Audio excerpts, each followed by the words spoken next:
Hey guys, good morning. Welcome back to our channel, the Eaton Squad. My name is Addie. So for today's video is the part 2 of the newest unified Etravel QR code. This is a step-by-step tutorial. This time, this is going to be the customs declaration form online. Details coming well.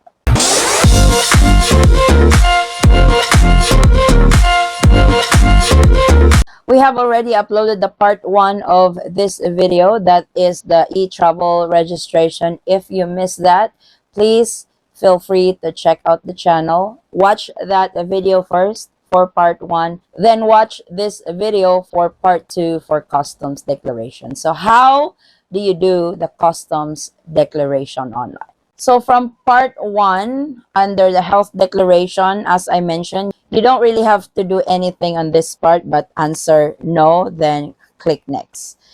You will be redirected to the Philippine Customs Declaration.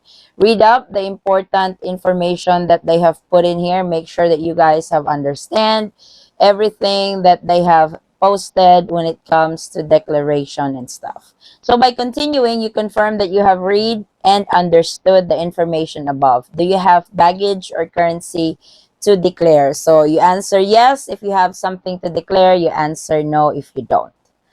And this is the first part of customs declaration. Other travel details. Accompanied family members. So if you guys remember filling out a customs declaration form before, the paper-based, this is one per family. This is actually not one per person.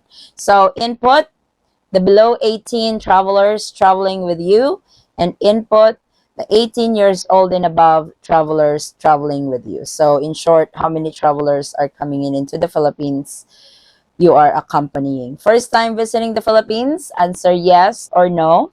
If you click no, they will ask for the last departure date from the Philippines. Then the number of baggage, how many check-in bag you have, and how many hand carry bags you have. Click next when you are done. Then we are now into the for customs general declaration. Total amount of goods purchased or acquired abroad. Be very careful when declaring the amount of goods that you have bought abroad, because that should coincide with these questions over here. If you have declared an amount on this part, you should at least check one yes to these items that they have specifically listed on this step.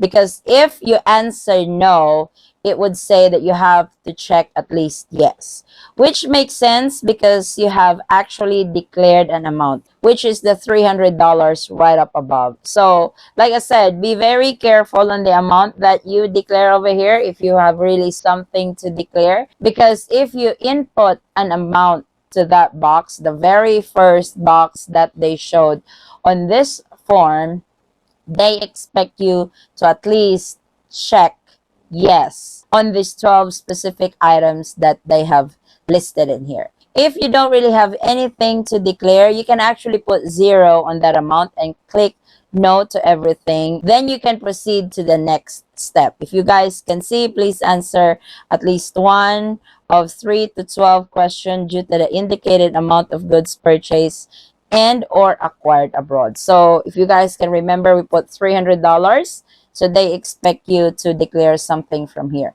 But if you put 0 on the amount and you click no to all, then you are able to proceed to the next step. If you guys can see it on the screen. Going back, if you put an amount on this very first box, they would expect you to declare something. For this tutorial, we have check yes on the cosmetics, skincare products, food supplements, and medicines in excess of commercial quantities.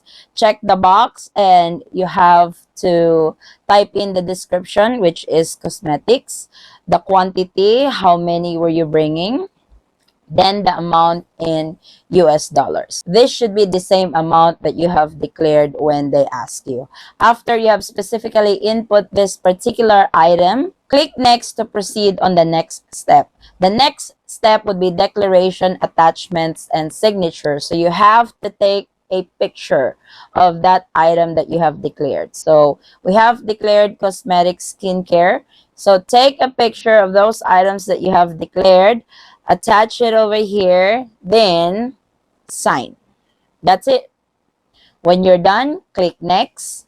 Then the summary will show up. Make sure to check everything, that all the information that you put in here are true and correct. And when you are done, click submit. And this is when it's going to generate. You have successfully submitted your details. And this is the new Unified e-travel QR code. It says, kindly present your passport to the immigration officer for e-travel registration confirmation and QR code to customs officer for clearance. Make sure to print this QR code because they are going to scan it for customs clearance. As you guys notice, you have baggage declaration and without currency declaration because you are not bringing more than 10,000 US dollars. And that is how you do the online customs declaration that is now incorporated to e-travel portal. Yes, there is going to be one QR code. So when you go through immigration, present your passport so they can confirm that you have registered with Etravel. The QR code, you present that during customs process to check those items that you have declared. As I have explained in the video, if you have nothing to declare, just put 0 in the amount and check no to all those questions, then you can proceed. It would say without baggage declaration and without currency declaration at the very end when you generate your QR code. When it comes to the attachment for the photos, you have nothing to upload really because you don't really have anything to declare. So you can leave it blank, but you have to sign it, then submit, check the summary, then your QR code is generated. Like I said, don't forget to print it because looks like they are checking this to give you guys clearance during your customs declaration process at the airport. So I hope you guys can use this video as a guide. If you guys look at it, it's not really as complicated as it is. And you guys can do this 3 days prior to departure.